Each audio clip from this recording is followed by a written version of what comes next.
Hello guys, welcome to my new video. আজকে আমরা এসেছি তারাপীঠে। সকাল 5:45-এ উঠেছি, তারপরে কোনো রকমে রেডি হয়ে 6:30টার মধ্যে আমরা বেরিয়ে পড়েছিলাম ঘর থেকে। তারপরে গিয়েই সঙ্গে সঙ্গে আমরা বাসে চেপেছি, আর বাসে করে আধ ঘন্টা যাওয়ার পরে, আধ ঘন্টা না 45 মিনিট যাওয়ার পরে আমরা পৌঁছে গিয়েছিলাম স্টেশনে। তারপর ট্রেন ধরেছিলাম, ট্রেনে করে প্রায় 2 ঘন্টা 15 মিনিটের মতন যেতে হয়েছিল। তারপর আমাদের যে স্টেশনে নামার কথা, অর্থাৎ রামপুরহাট স্টেশনে নামতে হয়, কিন্তু আমরা নেমে পড়েছিলাম তার আগের স্টেশন তারাপীঠ রোড স্টেশন। নেমেই বাবা দেখতে পেয়েছে যে এটা আমরা আগের স্টেশনে নেমে পড়েছি, সঙ্গে সঙ্গে আবার ট্রেনে চেপে পড়েছিলাম। কিন্তু ট্রেনেরই ওখানের লোকাল কয়েকটা লোক বলল যে ওই স্টেশন থেকে বেশি সুবিধা হয় যেতে, তো আমরা আবার নেমে পড়লাম ওই স্টেশনেই। তারপর আমরা ওখান থেকে 30 টাকা করে টোটো ভাড়া দিয়ে চলে গিয়েছিলাম তারাপীঠে।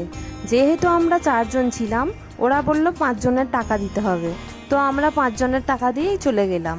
টোটোর থেকে নামবার আগেই ওখানে অনেক দোকান থাকে, সেই দোকানের লোকেরা এসে লাইন দিয়ে নিয়ে চলে যাবে, বলবে ওখানে গিয়ে জুতো খুলুন, তারপর পুজোর জিনিসপত্র সব দিয়ে দেবে ওরাই, দিয়ে ধরে নিয়ে চলে যায় মন্দিরে ওরাই। তো আমরা ওদের সঙ্গেই চলে গেলাম মন্দিরে। মন্দিরের সামনে বড় এরকম একটা ঝিল ছিল, আর এই লোকটার সঙ্গে আমরা এসেছিলাম মন্দিরে পুজো দেওয়ার জন্য। এখানে আমাদের দাঁড়িয়ে ঠিক করা হচ্ছিল আমরা নর্মাল লাইনে পুজো দেবো না ভিআইপি লাইনে। যাই হোক, শেষমেশ আমরা ভিআইপি লাইনেই পুজো দিয়েছিলাম।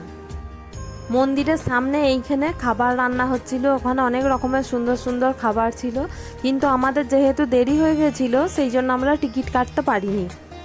টিকিট কাটবার জন্য 11টার আগে গিয়ে টিকিট কেটে আসতে হয়। এখন আমরা সোজা যাচ্ছি লাইন দেওয়ার জন্য। যেহেতু আমরা শনিবারে গিয়েছিলাম সেই জন্য প্রচুর ভিড় ছিল। শনি আর মঙ্গলবারে প্রচুর ভিড় হয় তারাপীঠে।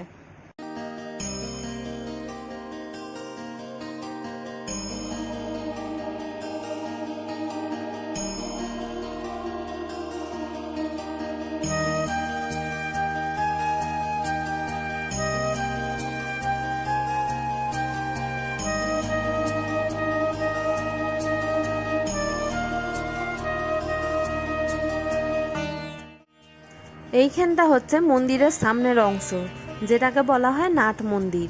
এইখান থেকে ঠাকুরকে সোজা দেখতে পাওয়া যায়। এখানে লোকগুলো পিলারের ওপর উঠে ওটাই চেষ্টা করছে যে ঠাকুরকে যাতে দেখতে পায়। সামনের ভিড়গুলো সরলেই ঠাকুরকে একবার দেখা যাবে, কারণ ওখানে এত লম্বা লাইন হয়। জেনারেল লাইনে লাইন দিয়ে ঠাকুরকে দেখতে মিনিমাম 3 ঘন্টা লেগেই যায়। আর তারপর অতক্ষণ লাইন দেওয়ার পরেও মন্দিরে যখন প্রবেশ করায় তখন একবার পাটাও ছুঁতে দেয় না, 1 সেকেন্ড 2 সেকেন্ড রেখেই সঙ্গে সঙ্গে বার করে দেয়। নাট মন্দির থেকে মন্দিরটাকে এইভাবে দেখতে পাওয়া যাচ্ছিল।